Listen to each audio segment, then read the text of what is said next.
6 waktu Indonesia Tengah.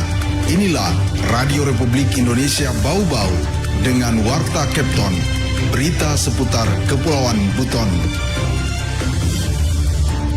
Intinya nanti bisa kita lihat di hari terakhir, tapi target harian itu selalu ada. Target hari ini tadi minimal setiap wilayah itu 40%. Jadi dari kecil, dari taman kanak-kanak itu udah menjadi suatu kepedulian kita bersama, tanggung jawab kita bersama gitu untuk membentuk anak-anak ini. Selamat pagi dari kawasan Limbo Wolio. Inilah Radio Republik Indonesia Bau-Bau dalam penyampaian Warta Kepton.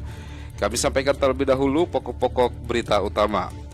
Cakupan PIN polio di Kota Bau-Bau pada hari kedua sasar 9.262 anak dengan persentase 35%. PT Pelni Cabang Bau-Bau memberikan bantuan sarana pendidikan melalui program tanggung jawab sosial dan lingkungan kepada sekolah PAUD RA Janatul Firdaus. Inilah Warta Kepton selengkapnya hari ini Jumat 26 Juli 2024 bersama saya Laude Muhammad Syahriful.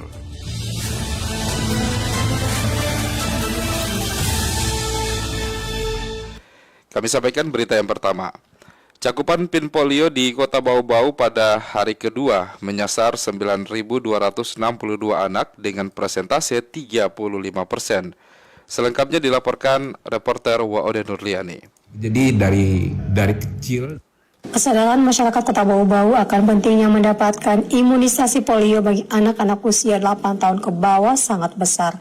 2 hari berturut-turut sejak launching awal Pekan Imunisasi Nasional PIN polio di daerah ini menunjukkan tren positif. Dinas Kesehatan Kota Bau-Bau merilis cakupan imunisasi dosis 1 PIN polio hari kedua 24 Juli 2024 dengan persentase 35,8% atau sebanyak 9.262 anak sudah mendapatkan vaksin dosis 1 dari target 25.886 anak usia 0 hingga 7 tahun 11 bulan 29 hari yang telah ditentukan pemerintah pusat. Kepala Bidang Pencegahan Penyakit Menular Dinas Kesehatan Bau-Bau Yuslina mengungkapkan presentasi. Kalau untuk target harian untuk 2 hari tanggal 23 dan 24 Kota Bau-Bau mencapai target. Karena hari kedua targetnya untuk Kota Bau-Bau itu target hariannya dia 27%. Nah, dan kemarin kita sudah mencapai 35%. Menurut Yuslina, target cakupan harian imunisasi polio di Bau-Bau tergolong memenuhi target. Ia berharap hingga 29 Juli target imunisasi dosis pertama tercapai dengan bantuan seluruh lapisan masyarakat agar proaktif membawa anaknya ke pos PIN terdekat. Sementara itu, data laporan pelaksanaan PIN polio per kecamatan sekota Bau-Bau pada 24 Juli menunjukkan kecamatan Kokalukuna berada pada posisi teratas dengan cakupan 63,6%, Lea-Lea 47,4%, Sorawolio 46,4%, dan persentase terkecil ada di kecamatan Batu Puaro dengan angka 21,8%. Wade Nurliani, reporter dari Bau-Bau, melaporkan.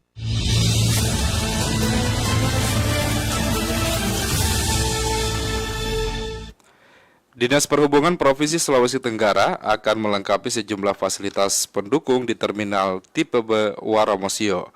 Hal ini dilakukan untuk memberikan kenyamanan kepada masyarakat dan pelaku jasa angkutan penumpang antar kota dalam provinsi AKDP. Kepala Dinas Perhubungan Provinsi Sulawesi Tenggara Muhammad Rajulan mengakui saat ini terminal yang dikelola oleh UPTD Pengelolaan Sarana Prasarana Perhubungan Lalu Lintas dan Angkutan Jalan Wilayah Kepulauan Dishub Sultra itu masih minim fasilitas pendukung. Untuk itu Rajulan menyebutkan di tahun 2025 mendatang pihaknya akan menganggarkan pembangunan sejumlah fasilitas pendukung untuk lebih memberikan rasa nyaman kepada masyarakat seperti musola dan lainnya. Seperti diberitakan sebelumnya, Dishub Sultra telah kembali mengoptimalkan pemanfaatan terminal Warmosio sebagai pusat aktivitas naik dan turun penumpang, khususnya kendaraan dari dan keluar Kota Bau-Bau. Terhitung sejak Kamis 4 Juli 2024, petugas Dishub Sultra sudah berjaga dan mengarahkan semua AKDP untuk masuk ke dalam terminal yang berada di Kelurahan Kadolomoko, Kecamatan Kokalukuna, Kota Bau-Bau itu. Kepala UPTD Pengelolaan Sarana Prasarana Perhubungan Lalu Lintas dan Angkutan Jalan Wilayah Kepulauan Dishub Sultra Muhammad Asrin menyebutkan Sesuai aturan yang ada, semua mobil-mobil AKDP wajib mengangkut dan menurunkan penumpang di terminal tanpa terkecuali. Anda sedang mendengarkan Warta Kepton, berita seputar Kepulauan Buton.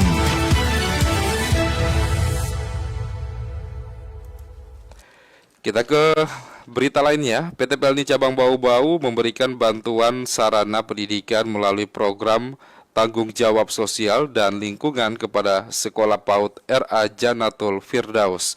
Selengkapnya mengenai hal tersebut dilaporkan reporter Afriansyah. Jadi dari kecil, dari taman kanak-kanak itu udah menjadi suatu kepedulian kita bersama, tanggung jawab kita bersama. PT PLN Persero Cabang Bau-Bau memberikan bantuan sarana pendidikan melalui program tanggung jawab sosial dan lingkungan atau TJSL kepada Sekolah Pendidikan Anak Usia Dini PAUD RA Jannatul Firdaus yang berlokasi di Jalan Pahlawan, Kelurahan Kadilokatapi, Kota Bau-Bau.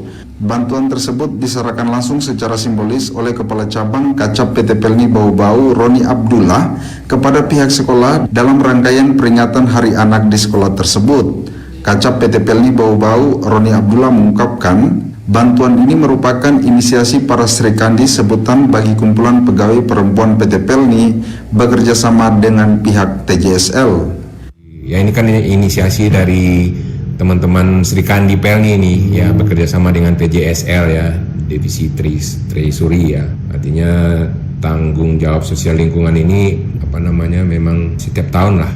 Sebagai badan usaha milik negara yang bergerak di bidang pelayanan angkutan penumpang dan barang, kata Roni, PT PLN juga sangat konsen dan peduli terhadap anak sebagai cikal bakal generasi penerus bangsa.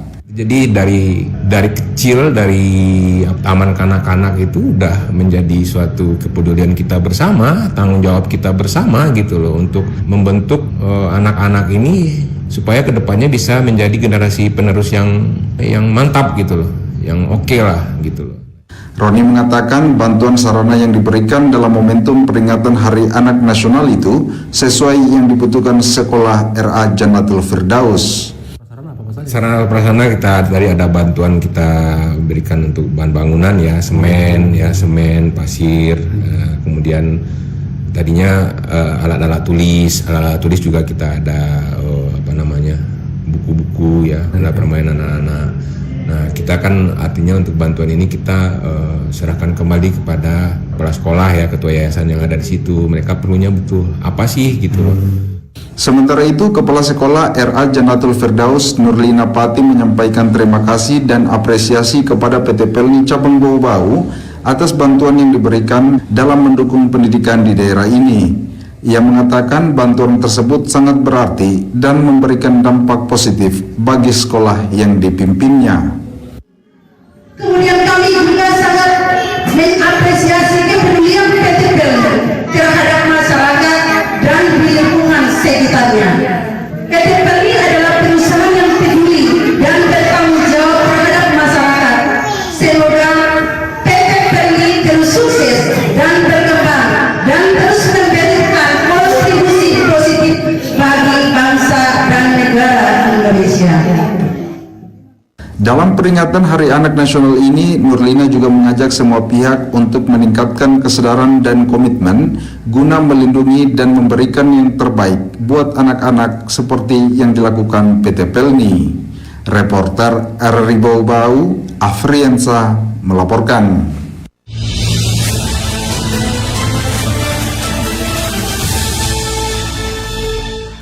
Kita ke berita yang terakhir. Pekan ke 4 Juli 2024, harga kebutuhan pokok di Bau-Bau terpantau stabil dan beberapa komoditi diantaranya turun harga. Harga sedikit menonjol pekan ini pada komoditi ikan pelagis dengan persentase kenaikan 2 hingga 9%. Data laporan perkembangan harga barang kebutuhan pokok dan kebutuhan strategis lainnya menunjukkan ikan laut jenis kembung atau langgora ini dijual Rp26.000 sebelumnya. Pekan ini dijual dengan harga Rp28.800 per kilogram. Ikan tuna Awalnya dijual Rp29.000 menjadi Rp30.000 per kilogram, sedangkan jenis cakalang dari Rp26.000 menjadi Rp27.000 per kilogram. Sedangkan komoditi sayuran jenis buncis naik 25% dari Rp8.000 menjadi Rp10.000 per kilogram pekan ini. Kepala Dinas Perdagangan Bau-Bau Laode Ali Hasan mengatakan harga ikan dipengaruhi oleh hasil tangkapan nelayan yang jumlahnya terbatas karena faktor cuaca di Kepulauan Buton. Sementara itu pekan keempat Juli, harga sejumlah kebutuhan terpantau banyak yang turun harga. Di antaranya telur ayam ras semula Rp62.000, saat ini dijual Rp60.000 perak. Gula merah Rp23.000 dijual pada pekan sebelumnya. Pekan ini dijual dengan harga Rp20.000 per kilogram. Ayam kampung semula Rp180.000, saat ini dijual Rp175.000 per ekor. Bawang merah Rp40.000, saat ini dijual Rp31.000 per kilogram. Selanjutnya cabai merah sebesar Rp53.000, turun Rp51.000 per kilogram. Cabai keriting Rp58.000, turun menjadi Rp53.000 per kilogram.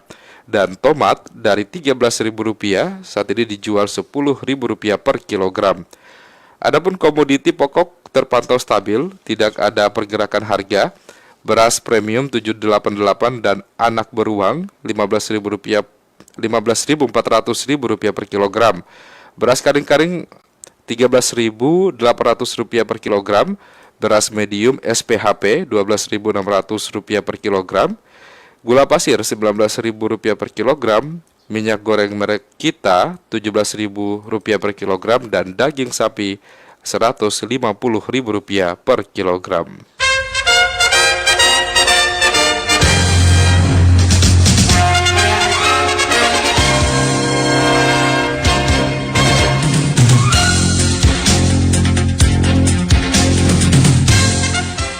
Demikian penyampaian Warta Kepton pagi hari ini, dan sebelum berpisah, kami sampaikan kembali pokok-pokok berita utama.